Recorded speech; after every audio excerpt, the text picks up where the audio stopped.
Bueno, vamos entonces, sigamos con el rumbo de nuestra investigación. Entonces, la pregunta es, ¿quién soy y para qué estoy en este mundo? Es como un poquito el reto de esta reunión. Quisiera retomar un poco la idea de los contenidos que hasta ahorita les he querido compartir, partiendo de un dato importante. No sé si los hermanos que están en Zoom lo puedan ver. Cuando hablamos aquí de voluntad, estamos tratando de manejar este esquema. Soy pensamiento, soy sentimiento, soy voluntad, soy comportamiento, pero solamente un dato que no pasemos de vista. Voluntad no es nada más querer, es actuar bajo un fin, ¿verdad? Y en ese aspecto no se trataría de vivir como en una, vamos a llamarle así, un secuestro de la voluntad. La sociedad de hoy, si se fijan, las tendencias comerciales de ventas y de todo tipo, de comida, de ropa, de estilo de vida, de maneras de vivir, de tipo de casa, de lugar, nos venden emociones. No sé si se han fijado en eso, ¿verdad? Nos imponen una manera de pensar, como un modelo, un estereotipo, por donde filtrar nuestras emociones. Entonces, por ejemplo, en el campo de la familia, digamos que actualmente es algo que lo dice la misma tesoro de la Iglesia Católica, cada vez está más presente el imaginario de decir una familia pequeña vive mejor. Y por razones económicas, por razones de tiempo, por razones de trabajo, pueden ser razones viables y evidentes, justificables. Pero una cosa es buscar una familia reducida y otra cosa es no querer tener hijos, ¿verdad? La sociedad actual cada vez tiende como a esquematizar, estereotipar ciertos modelos de familia, tratando de adormecer nuestro sentido crítico y ético, su sentido humano. La familia no es solamente como un lugar a donde se va a dormir. La familia es un espacio para un amor sin medida, para un compartir, para un convivir, para un encaminar, para un hacer crecer, ¿sí? No es nada más como una casa grande, una residencia, que no tengo nada en contra de eso, ¿verdad? Pero podríamos tener esa casa muy bien definida, muy bien hecha, pero entre nosotros como familia no escucharnos, no atendernos, no entendernos, y esto pues no genera la hoguera de la familia, ¿verdad? Entonces, ¿por qué digo la voluntad? Porque Tomás de Aquino dirá que la voluntad precisamente no es nada más el querer algo, no nada más es, qué bueno sería eso. No, hay que despertar el sentido humano y crítico. Esa casa, ese coche, eso que vamos a comprar, ¿para qué? ¿Verdad? ¿Verdad? Por ejemplo, ahora una de las grandes tendencias que ahora se viven es el tema educativo con los niños. Que a nuestros hijos no les falte nada, como a nosotros sí nos faltó. ¿Eso es bueno? ¿Hasta qué punto? ¿Cuál es el fin de todas esas acciones? ¿Cuál es el fin de, perdonen así que lo diga, consentir tanto a nuestros hijos o a nuestros nietos, ¿verdad? Y en ese aspecto el tema de la fe tiene un gran reto, ¿verdad? Un gran trabajo por hacer. Entonces, no olvidemos eso, la voluntad. ¿Por qué lo digo? Porque miren, en un esquema antropológico y teológico, la inteligencia, lo vamos a ver en algún momento, le presenta miles de ofertas a la voluntad, ¿verdad? Yo quiero se los presento de esta forma. ¿Qué es mejor? Es una pregunta con una falacia. ¿Qué es mejor? ¿Casarse o ser religiosa o ser sacerdote? Es una pregunta con falacia, o sea, está mal planteada la pregunta. Pero por un momento dado puede decir, no, pues lo mejor es ser religiosa y lo mejor es ser sacerdote. Quiero jugar con el tema de la voluntad. ¿Cuál es mejor? ¿Cuál es mejor? Ninguna de las dos. Todas son mejores. Porque todos son fines o medios en sí. Ante Dios. El casarse, el ser religioso, el ser sacerdote, ¿qué son en sí? ¿Fines o medios? Para llegar a Dios. Entonces, la voluntad es yo quiero casarme, yo quiero ser religiosa, yo quiero ser sacerdote, bendito Dios. ¿Para qué? ¿Verdad? Ese es el punto. Entonces, no perder de vista que en el esquema antropológico, ¿verdad? La voluntad es el fin de todas nuestras acciones. ¿Y cuál es el fin de todas nuestras acciones? Esperemos tener oportunidad de verlo. La vida buena. Va a decir, en este caso, Tomás de Aquino, lo va a decir después, lo va a releer también un filósofo francés, Paul Ricoeur. Todos aspiramos a una vida buena, con otros, por otros y para otros. Todos aspiramos a una vida buena, con otros, por otros y para otros. Si en ese esquema antropológico no está mi voluntad como fin de todas mis acciones, entonces no hay vida buena. Hay vida placentera, hay vida egoísta. Sí, permítanos, de todas nuestras acciones, la voluntad como fin de todas nuestras acciones. Mis acciones, como lo dirá de alguna manera Kant, como lo dirá de alguna manera Jesús, trata al otro como quieras que te traten a ti, es decir, en tu acción tiene que ir el otro. ¿Sí? O sea, yo me quiero poner a dieta. ¿Para qué? Para mí, para otros, con otros y por otros. Si para ponerme a dieta voy a tener que quitarle mucho dinero al esquema económico de la casa, ya no entran ahí los otros. ¿Sí? Yo quiero un coche nuevo, mamá. ¿Para qué? ¿Para ti? ¿O para estar bien con otros, para otros y con otros? Esa es la vida buena, esa es la ética del reino. ¿Sí? La voluntad en ese aspecto no nada más mira el bien, porque el bien siempre es un tema más profundo, lo veremos el siguiente lunes, pero la voluntad siempre va a querer buscar a Dios. Todos nosotros queremos buscar a Dios, pero ¿qué nos pasa? Que en el buscar a Dios, en esa bondad sin fin que es Dios, en ese bien que es Dios, nos encontramos con bienes pequeñitos. Nos encontramos con un coche, con una casa, con una operación estética, nos encontramos con una casa y esos bienes con placer, con dinero, con drogas, y esos bienes pequeñitos nos van separando de la vida buena con y por otros y para otros, ¿verdad? Entonces, de ahí es donde está el reto. Espero poder lograr invitarles a madurar esta opción. Ahí es donde está el reto, precisamente. María Gabriela Ruiz Mayra está pidiendo ingresar. En ese reto, en ese conjugar, reflexionar, repensar las decisiones, es donde podemos perseverar en nuestra humanidad, hacer crecer lo humano de nosotros, ¿verdad? No olvidemos eso. Lo voy a estar como quiera insistiendo constantemente. La voluntad como el fin de todos nuestros deseos, como el fin de todas nuestras acciones, siempre es aspirar a una vida buena, como dice Tomás de Aquino en la Suma Teológica, parte 3, con otros, para otros y con otros. Siempre. Siempre. Pero se me hace que también tiene que ir con la inteligencia y el entendimiento que son las potencias. Sí, claro. Claro, sí. No, de hecho, gracias. Bueno, de hecho, por eso lo quería profundizar más. O sea, la voluntad no piensa, ¿verdad? La voluntad quiere. La inteligencia es la que conoce. ¿Sí? La voluntad quiere.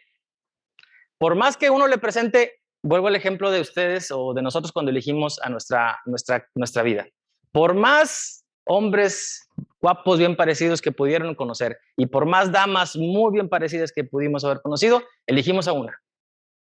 No por todas las razones, ¿verdad? Por la voluntad. La voluntad dijo, con esta persona. ¿Sí? ¿Ok? Si quieren profundizar en ese tema tan aporético de cómo es posible que a veces vemos, ¿no? Que hay una persona que dices, hijos, esta persona está tan profesional, creció tanto, mira, tan bonita que es esa persona, estéticamente mira qué guapa y mira con quién está casada.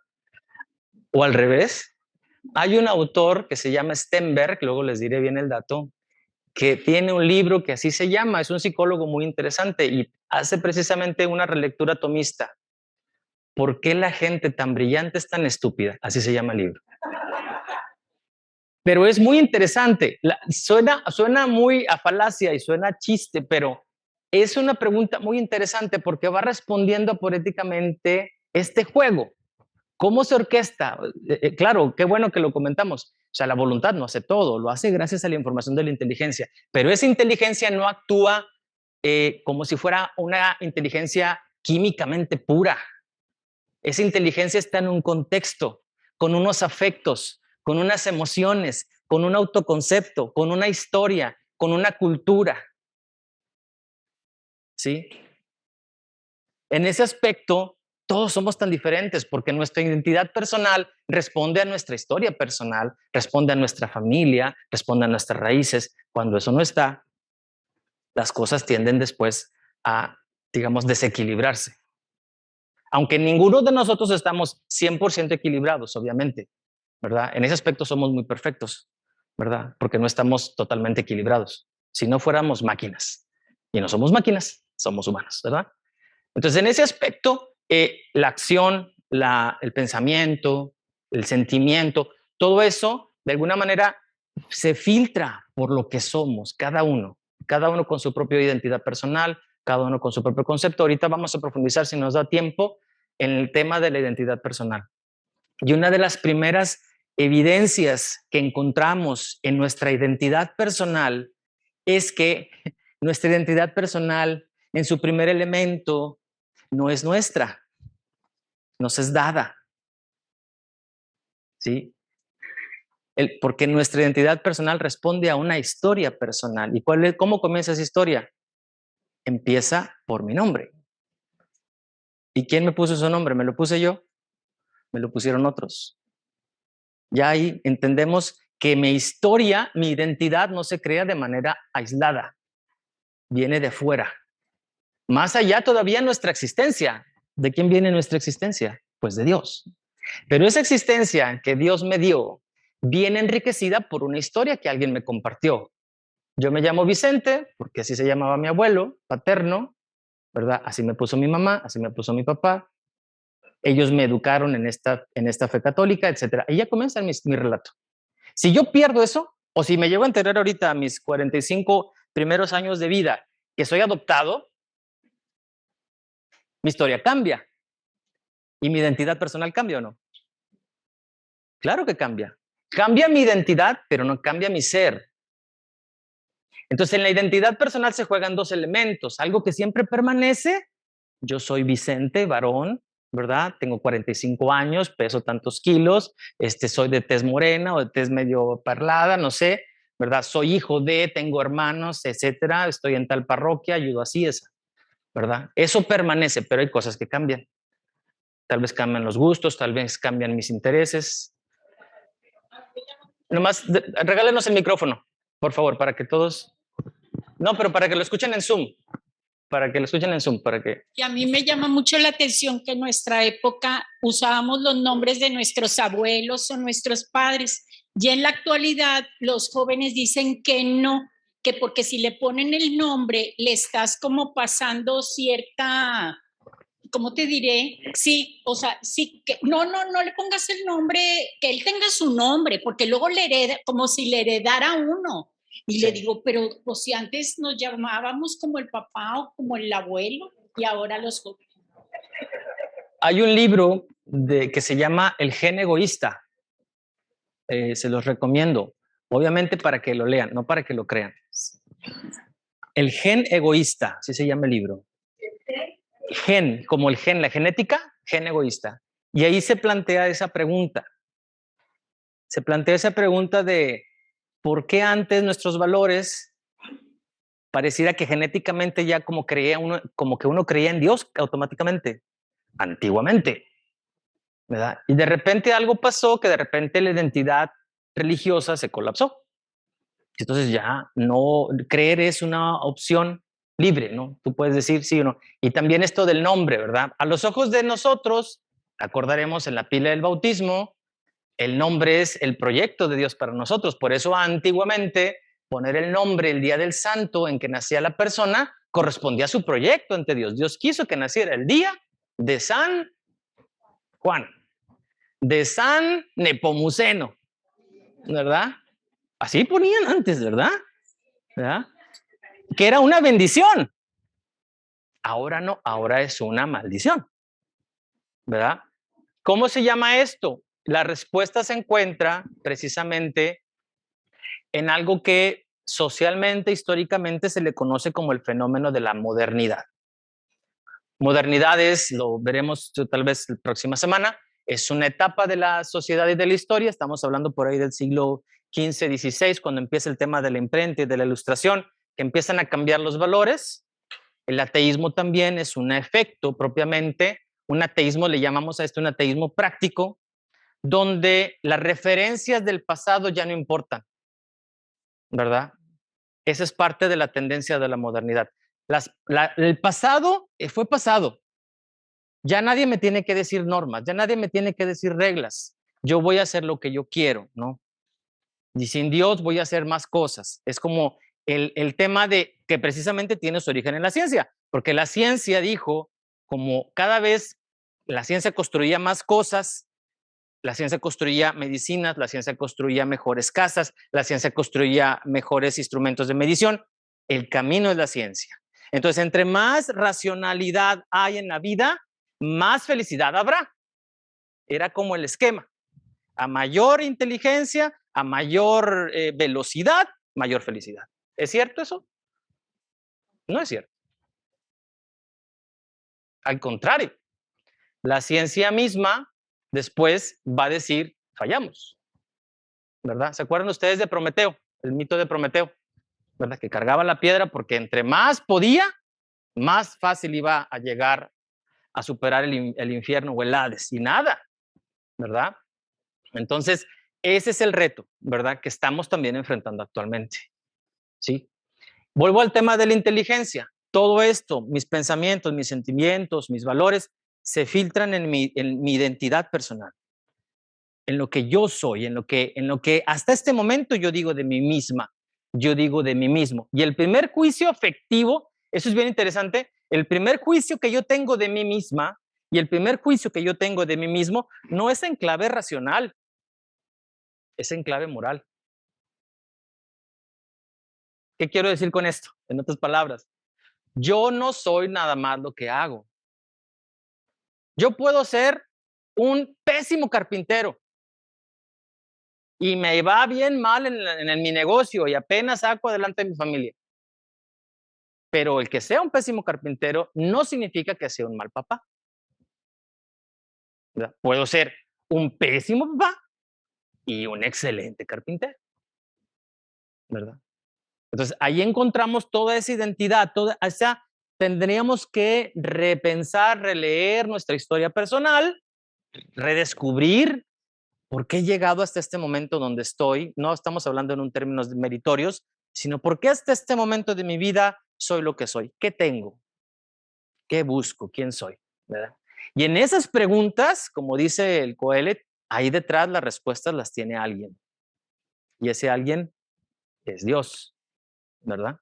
Por ahí iría un poquito la idea. ¿Ok? No nos perdamos, digo, sé que es mucho contenido que decir, pero nomás quisiera no insistir en esto. Aunque lo veamos como un esquema químicamente puro, no es así. O sea, ese esquema se aplica a cada uno, en su propio contexto, en su propio momento, en su propia historia, ¿verdad? Por eso Dios no violenta nada. ¿Sí? Fíjate que, bueno. Está apagado. ¿Sí? Súbelo más. ¿Otro más? Ahí está. Parece que ya está. Ahí está. No. Ahí está. Bueno, siempre lo hemos sabido, yo soy de crianza judeocristiana aquí en la Iglesia Católica y pues te repiten constantemente y lo sabes, el mandamiento de Levítico 19, que el Señor Jesucristo también lo dice en Mateo 22, ama a tu prójimo como a ti mismo, ¿no? Y eso y el amor a Dios, sobre eso se fundamentan toda la ley y los profetas. Y hace poco, yo sigo mucho a un geopolitólogo que se llama Alfredo Jalife. Me gusta mucho su abordaje y porque me encanta el tema político, tengo mi postura. Y él dice, mira, yo no soy ni capitalista ni socialista, porque los dos son como dos caras de una misma moneda, son materialistas en su esencia, ¿no? O sea, uno es financierista, economicista, y el otro habla de la lucha de clase, me hace muy reduccionista. Dice, yo soy humanista. Y Él dice, yo soy humanista. Él dice, yo soy humanista. Y lo que tú estás diciendo me hace mucho sentido con lo que él dice. Entonces, nosotros debemos de buscar un verdadero humanismo cristiano en nuestra manera de actuar. O sea, nunca privilegiar las cosas, ni las situaciones, ni el dinero por encima de la persona. Lo que dijiste, por otros, con otros y para con otros. Para otros, ¿no? Para otros. ¿Eso es lo que te refieres? ¿Ser verdaderamente humanistas a lo cristiano? En parte sí lo incluye, pero son más elementos. Los veremos a su tiempo. Ahorita, sí, digamos que ser cristiano implica ser humanista, pero no todo humanista es ser cristiano, ¿verdad? Tengamos un poquito como de ahí un poco más aguda el margen, el campo semántico, ¿verdad? Porque un populista es humanista, ¿verdad? Un dictador también es humanista en su concepto de humanidad, ¿sí? Entonces, un geopolítico también es humanista en su concepto de relación naturaleza humana, naturaleza mineral, vegetal, animal. Ahí entra todo un tema de tendencias y macrotendencias. Pero bueno, ahorita ciertamente veremos en este curso, desde el punto de vista humano, qué es lo divino de eso que es humano. ¿Cuáles son para nosotros las potencias? ¿Con qué contamos? Porque tenemos las herramientas, las tenemos todos, ¿verdad?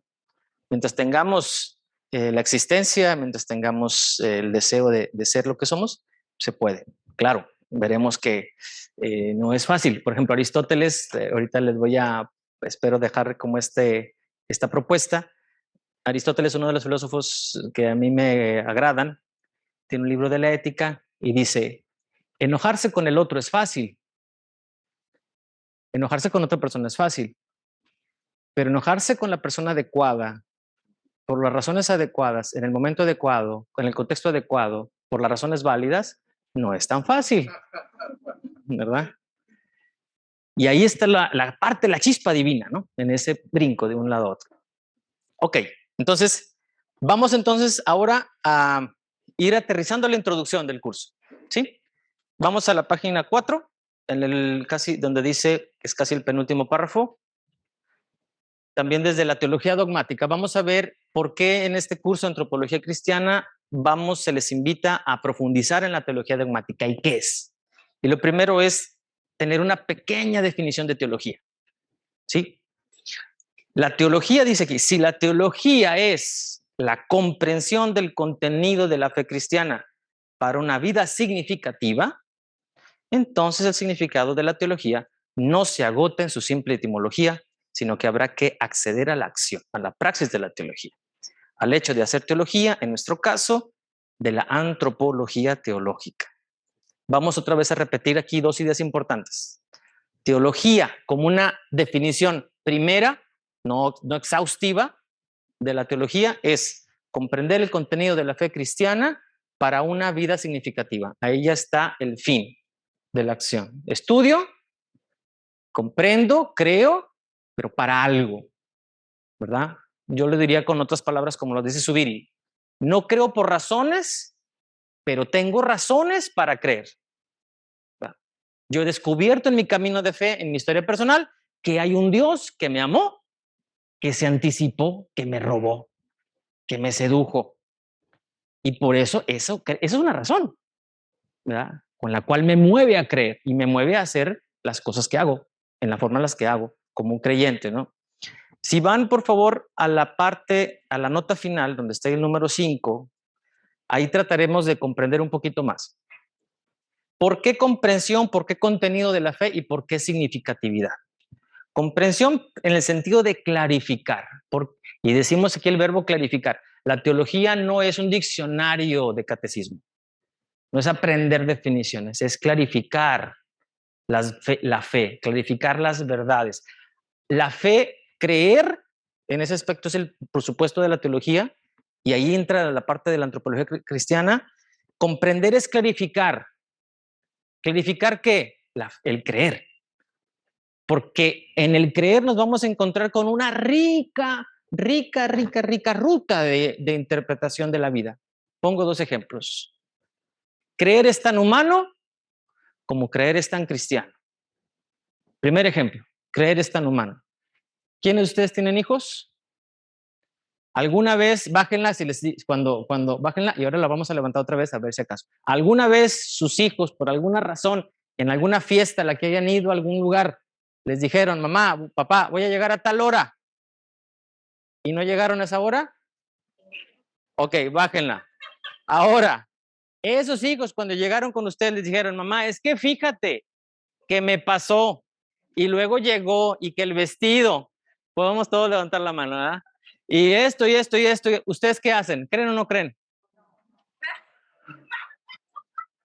No en la acción del juicio, pero sí creen en la acción del corazón, porque ni modo que le cierren la puerta de la casa. ¿Ya lo hiciste? ¿O no lo hiciste? Pásale. ¿Qué significa eso? Te creo. Porque si no les creyeran, entonces se duerme afuera, mija. Se duerme afuera, mijo. Creer es muy humano, ¿verdad? Creo que va a llover. Uy, pues esa es tu creencia, ¿verdad? Tu deseo, pero creo, ¿verdad? O también cuando hacemos la acción de creer como opinión. Bueno, yo opino que el Tigres es el mejor equipo, o opino que el Monterrey es el mejor equipo. Yo la verdad no soy partidario de ninguno de los dos, no me gusta el fútbol mucho, ¿verdad? No lo veo mucho. No que no me guste, pero no lo veo mucho. Pero lo que voy es que, pues opinamos, creemos que así son las cosas, creemos. Es muy humano, es una acción que está dentro de nuestra constitución humana. Creer es muy, muy humano. Y también, nomás permítame concluir con esto, cuando nosotros estamos en un compromiso con una persona y le decimos, ¿qué onda? ¿Nos casamos? ¿Qué onda? ¿Nos vamos de viaje? No firmamos un papel para eso. Simplemente nos adherimos al juicio que la persona me ofrece, y eso se transforma en un decirle al otro que me invita, te creo. Entonces, hay grados de creencia, hay grados de clarificar la fe también. Hay una fe muy corriente, pásale, como le digo a mi hija o a mi hijo que llegó tarde. Hay una fe no tan de creencia, sino de adherirme, te creo, sí, me caso contigo, te creo, sí, estoy contigo, te creo, estás enfermo. Si creer es tan humano, ¿por qué no pensar que creer es tan divino? Hasta el grado de decirle a la palabra de Dios, te creo. ¿No? Es una persona la que habla aquí, ¿verdad? Bueno, esta no es la Biblia, pero imaginemos que es la Biblia, pues, ¿verdad? Te creo. Es decir, estas 2 dimensiones de la fe implican clarificar la fe. Por eso la teología es comprender. No es buscar razones, es comprender las razones. Es tratar de captar por qué Dios se ha manifestado en su Hijo y qué me hace a mí capaz de responderle a su Hijo. Yo no estoy preguntando, teología no es preguntarme si Dios existe. Para eso pregúntenselo al ateo, ¿verdad? Y en ese aspecto, teología es comprender el dato que yo ya recibí. Hay una iniciativa, como le dijeron a Isaías 16, ¿verdad? Fue otro el que me invitó. Yo puse palabras en tu boca. ¿Se acuerdan de ese texto? Yo no me anoté, dice Isaías. Alguien más me invitó. Y aquí estoy. ¿Verdad? Como dijo Amós hace poquito, yo no soy profeta ni hijo de profetas. Yo soy pastor y campesino. Pero Yahvé me trajo. ¿Sí? Esa es la teología, un trabajo intenso de interpretar y de comprender. Sí, vamos con usted. Sí, sí. Yo nomás digo que es diferente creer o aceptar. Si un hijo llega tarde y te da 20,000 excusas, no es cierto que le crees, nada más aceptas que Y Tú le aceptar, dices, "Pásale". aceptar precisamente es, en ese aspecto, es una creencia muy de opinión, es un mínimo valor de creencia, porque no le creo a todo, no le voy a creer a todo, pero hay algo que sí le creo. Yo casi O que sea, digo que no le creo, nada. vamos a suponer que no le crea prácticamente nada, pero en el fondo hay una fe en quién. En él. Ese es el punto. O sea, es el punto. O sea, partiendo de la evidencia humana así tan rasposa, ¿verdad? Pues le creo. O sea, es decir, entiéndanse, no le creo con las razones de la inteligencia, le creo con el corazón. Y eso es muy humano. Y es el problema a veces de los ateos. Quieren hacer a Dios a su esquema y no se hacen ellos al esquema de Dios. Es otro tema distinto, ¿verdad? Ese es como que la conjugación que hay detrás. ¿Ok? ¿Vamos bien? Ok. Entonces, sigamos todavía en la nota 5. Ya comentamos, comprender, clarificar.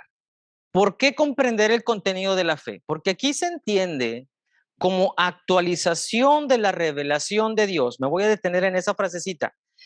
Actualización de la revelación de Dios. No entendamos que la teología va a ser como la revelación de Dios está en esa pared y entonces yo como Moisés voy a agarrar las tablas y me voy a acercar aquí y voy a estar aquí. A ver, Dios, dime. Punto número 1, amarás al Señor. Punto número 2, honrarás a tu padre. No, teología no es eso. Actualizar la revelación de Dios. Dios se revela a ti. Dios se revela a mí. Dios ya se reveló en su Hijo. La escritura es el contenido propio de Jesús. ¿Qué me toca a mí? Como lo dijo la semana pasada el discurso apostólico de Jesús, Mateo 9, versículos por ahí 14 en adelante. Vayan y anuncien. ¿Qué significa esto? Vayan y actualicen el reino de Dios. Es decir, de lo que ahí vivan, de lo que otros vivan, de lo que ellos sientan, compartan el mensaje que yo les llevo. No hagan su propio mensaje, que después fue el problema de los docetas, fue el problema después de los espectros ahí dogmatistas del tiempo de Jesús. Hacer una segunda revelación. No, Dios ya se manifestó, ya está ahí. Mi trabajo es actualizar ese contenido. Entonces, yo estoy viviendo una situación de escasez de agua, como la vivió también el pueblo de Egipto. ¿Qué tengo que hacer? Actualizar el mensaje de Dios. ¿Qué me pide Dios hacer aquí? Eso es teología. ¿Sí? Si cada de mañana nosotros hacemos eso, cada mañana estamos siendo teólogas y teólogos. Vamos con usted. Nomás deja que le lleven el micrófono, por favor. Denos un segundito. Sí, ella está más levanta la mano para que la puedan ahí identificar. ¿Sí? Sí me voy dando a entender. Eso significa actualizar o en la revelación de Dios. Ah, padre, es que entonces yo tengo manifestaciones divinas. Es que Dios se me apareció. Bueno, ahí cada quien dirá. Pero la revelación de Dios ya está en su Hijo.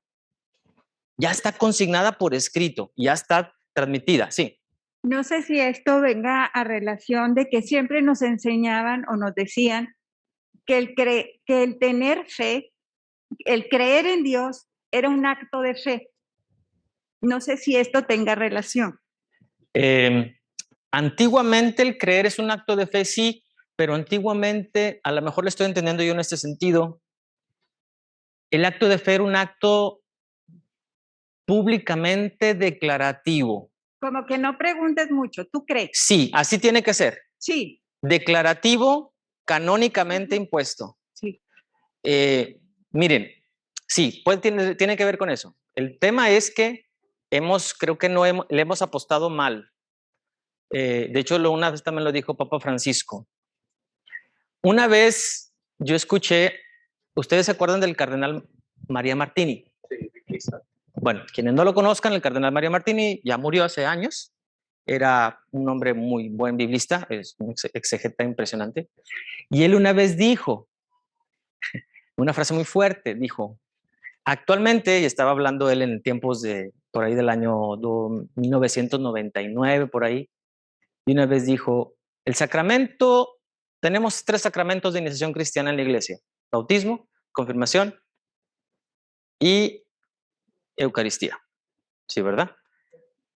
Antiguamente, la confirmación era el último de los sacramentos. No sé si a nosotros nos tocó, o si entre ustedes son catequistas, era que primero, obviamente, bautizamos, pero siempre hemos como a veces entendido que a veces es primero confirmarse y luego hacer la comunión, y a veces al revés. Antiguamente, digo antiguamente hace pocos años, era bautizar y confirmar, ¿verdad?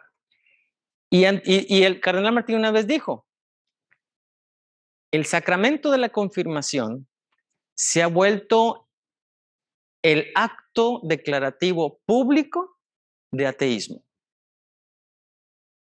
¿Por qué? Porque muchos de nuestros cristianos, de nuestros fieles, buscan los sacramentos como un acto de fe. Porque me tengo que casar, necesito los sacramentos, pero no me adhiero a Cristo en los sacramentos. Entonces, la confirmación viene siendo como de todo el proceso de iniciación cristiana, el último de ese camino público donde, ok, ya me confirmé, mamá, aquí está ya no me lleves a la iglesia, ya cumplí con lo que tú me pides, ¿verdad? En ese aspecto era un acto de fe. Bueno, no digo que así sea, sino que se ha visto como ese imaginario como de cierta, como apostasía de la iglesia. Es decir, como esa negación pública de, ok, yo creo en Dios, pero no con la iglesia. Entonces ya mi fe ya se adhiere nada más a una persona que es Jesús, pero no me adhiero a la iglesia. Y eso muy seguido pasa. A mí me tocó hace varios meses ya casi el año, que un chico no se quería casar con la iglesia, pero se casaba porque él es católico, no creyente, no practicante, pero él quería casarse con su chica y la chica era la que quería casarse por la iglesia, pero él no quería casarse, ¿verdad? De hecho, todavía más profundamente, él decía, como Dios está en todas partes, pues yo le hablo a Dios en todas partes y por eso no voy a misa. ¿Ya? Yo le dije, bueno, si Dios está en todas partes, te caso en el Oxxo, no es necesario que vengas a la iglesia, ¿verdad? Pues en ese raciocinio, pues si Dios está en todas partes, pues te caso en el Oxxo y en la esquina, ¿para qué gastas? ¿Verdad? Pero no, como quieren la foto y quieren el vestido y todo esto, bueno, es un tema ya que tengo que callar, ¿verdad? Para dominarme un poco. Pero lo que callamos los sacerdotes, ¿verdad? Entonces, lo que quiero decir con esto es que simplemente decir, Cardenal Martini nos daba como una bisagra, como un aguas, pongan cuidado en esto, porque si el proceso de acto de fe, de creer en Jesús, es obligar a nuestros hijos a que tengan que hacer un recorrido en la fe, obligar, eso no es fe, ese es un acto de fe, o sea, es una obligación de fe, ¿verdad? Y eso no es hacer que la persona se adhiera a Cristo. Puede darse, obviamente, que en ese caminar haya muchos niños, niñas que se adhieran a Jesús, pero muchos otros no. Entonces ahí el reto es repensar la catequesis, ¿verdad? Repensar nuestros instrumentos y nuestras maneras de querigmáticamente anunciar el reino de Dios. Teología precisamente es eso. Nuestro trabajo como catequistas, nuestro trabajo como papás, amas de casa, padres, amigos, todos creyentes, todos discípulos, es actualizar el mensaje. O sea, en el lugar en donde estoy, a donde el Señor me envía, ¿verdad? Ahí interpretar. O sea, creo que Madre Teresa lo decía de una manera muy poética. Donde el Señor me planta, ahí tengo que florecer para Él, ¿verdad? Es como el reto del contenido de la fe. Vamos al tercer elemento de la nota. Yo decía, como lo dice von Balthasar, que la teología es la comprensión del contenido de la fe cristiana para una vida significativa. Significatividad vital se entiende como el fin de la comprensión de lo que es teórico. Todo lo que yo pueda escuchar de los concilios, todo lo que yo pueda escuchar de la exégesis, todo lo que yo pueda decir de la historia de la iglesia, de la mariología, todo lo que yo pueda decir de toda la teología, se tiene que volver acción, ¿verdad? Y en ese aspecto se le atribuye a Santo Tomás, yo no estoy seguro si sea de Tomás, pero se le atribuye a Santo Tomás una expresión muy sabia. La teología se estudia de rodillas.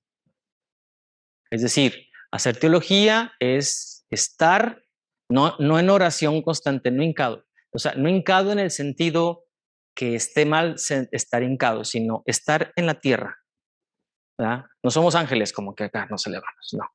Es estar en la tierra, es teología aquí y hoy.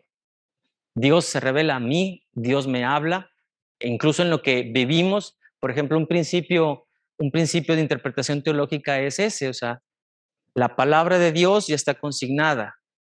Dios también sigue hablando en los acontecimientos, Dios sigue hablando en las personas, Dios sigue hablando en los ambientes, Dios sigue hablando en la pobreza, Dios sigue hablando en la injusticia, Dios sigue hablando en la guerra.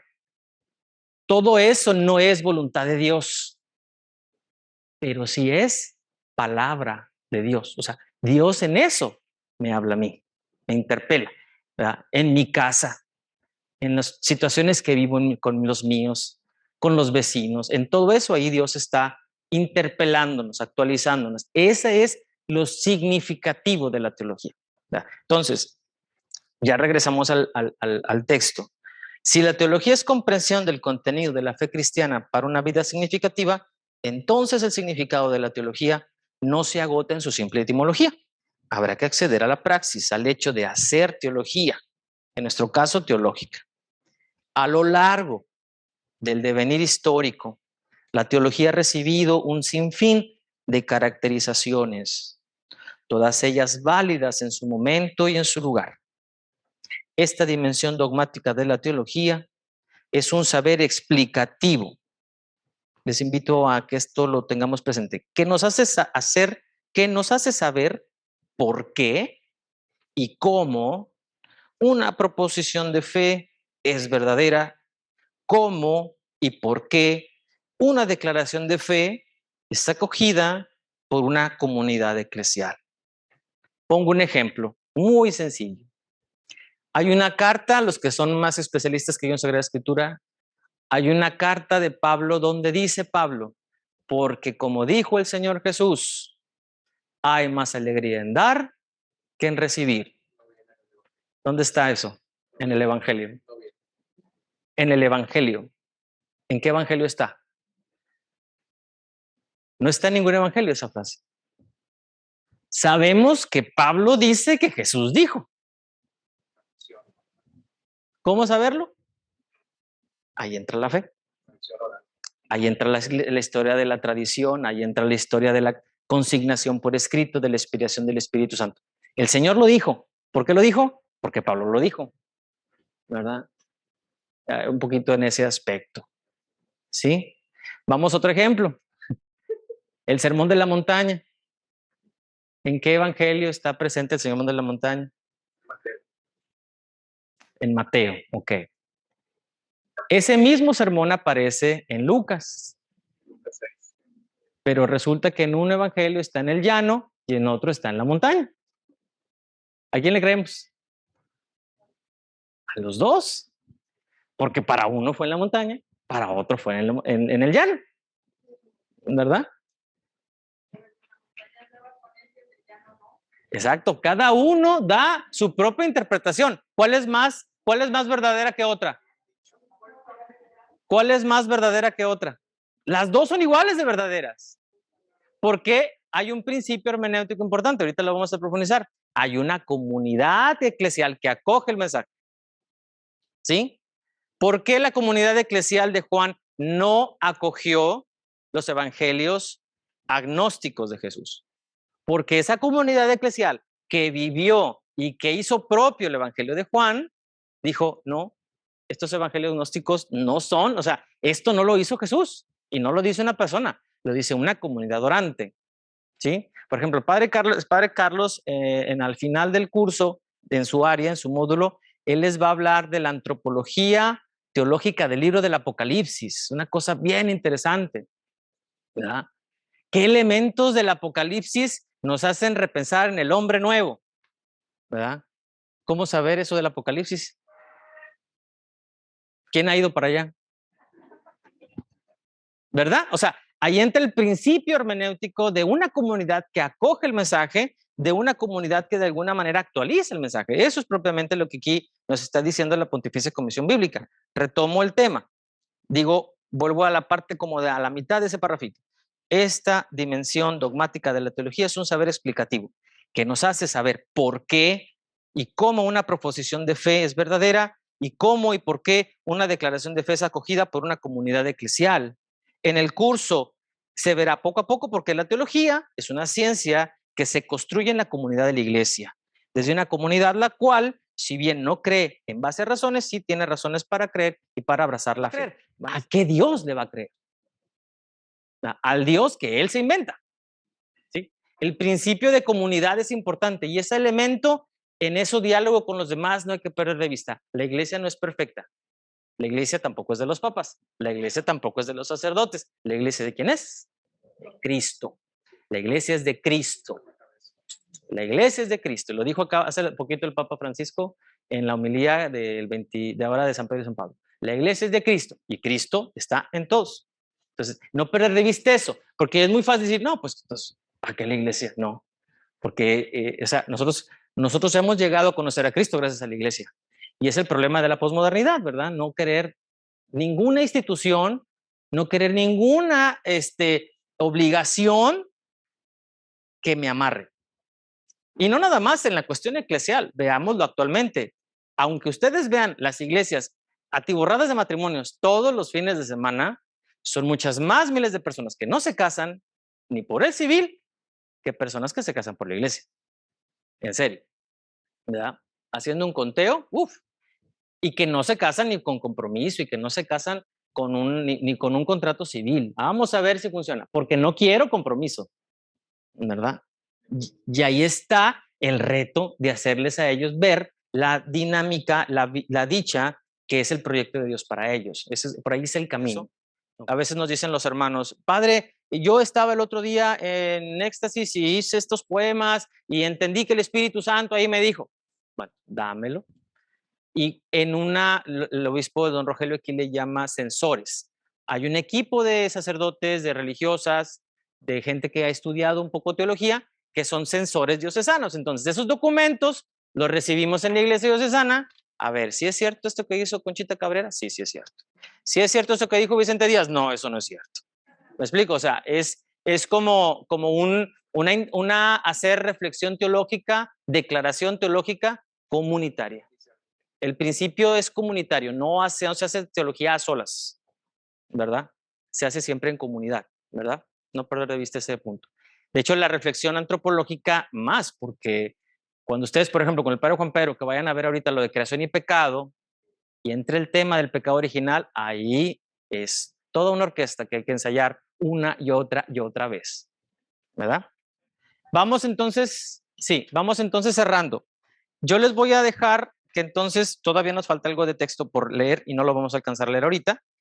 Entonces, les quiero invitar a que de tarea vamos a leer, por favor, la página 5, la página 6 y la página 7.